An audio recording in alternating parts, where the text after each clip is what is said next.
آدم شرابنوش، زیناکار، دزد الحال در ترمه است. سخن پدر و مادرش نمی گرفت. حاضر یاردمش کنیم همین اجازت است. بعضی برادرها اگر نام های ناحیه تان نگیرم، برای اینجا نام ناحیه هم آمد از کدام ناحیه این سوال داده است. انا البته برادر گپ آدم در مسئله یاردن نابسته وی کسی باشد نباشد شما دستی وی بگیرید. شما بینید که یاردن کردن یا صدقه دادن از صدقه های نافله گوییم فرضی نه. حتی آدمی که مسلمان نیست، ایمان ندارد، اسلام اجازت میده که همون را یاردن کنید، در همان صدقه کنید، همون دم ثواب میگیرید. حالا که این برادر ما اگرچه این کارها را کرده باشه و زندان رفته باشه، اگه گمانم همه که بعد مثال زندان شدن شاید در این آدم یگان پشیمانی هم پیدا شده باشد، شاید یگان خودش اصلاح هم کرده باشد. برای همین شما یاردن کنید. هیچگاه نگویید که این شراب نوشه، این زیناکاره، این را یاردن کردن. نه، وقتی یاردن کردی با نصیحتش کن. رفتی پیشکش بگو بچم دیدی که همه کارها کارهای خوب نبوده، دیدی که تو همه کارها مقصد همین زندان یا همون مقصد همین مشکلات به سرت آمد، دیدی که از پشت چی کارها آمدی، همین اذیتی که تو میکشی دیدی که از پشت چی بوده.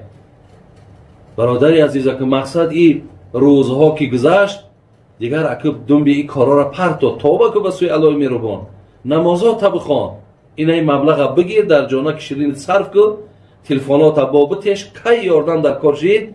من برادر عزیز مقصد در قوت تو یک آدم شما برادر عزیز یک آدم سببی رای درستش بشه. آخه اصلا همین دعوت برای کیه؟ دعوت برای همین آدم نمازخانه، همین 4 نمازخانه جمع کنیم همواره دعوت کنیم. همین آدمی که ای نماز دوره، آدمی که مقصد ای اسلام دوره، آدمی که قاعده و قانون دین نمیدونه همون را دعوت میکنی. آخه ایش زناکاره، اوش عرق نوشه، ایش بیریشه، اوش بیسطره. آخه اینها را دعوت کردن در کار کن، اینها قطعی هم شیشتن در کار کن، اینها هم انسان کن. حدیثی مشهور داریم که وقتی یک یهودی را تابوت چه میگذرونیدن پیامبر مانه جوش بلند شید، گفتن ای پیامبر بشی این یهودی های مقصد دشمنی مسلمانه نخیزه جا. پیامبر مانه یک سخن بسیار بلنده گفتن برادر عزیز. چی گفتن؟ الیست نفسن؟ گفتن آیا انسان نیست؟ برادر عزیز گوش کنین، آیا انسان نیست؟ یعنی انسان در پیش خدا احترام داره، این مخلوق خدا است، این را الله آفریده.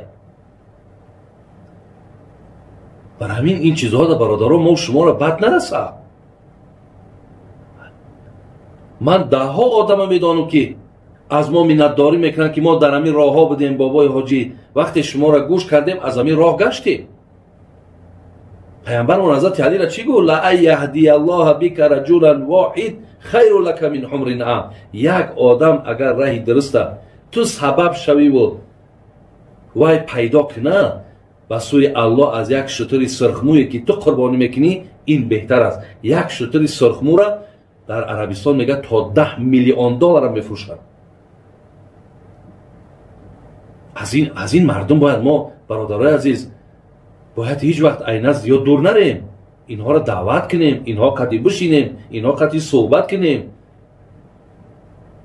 پیامبر چی گفت؟ آخه آن چیزی را که برای خودت دوست میداری برای برادری مسلمان تا دوست نداری ایمانت کامل نیست.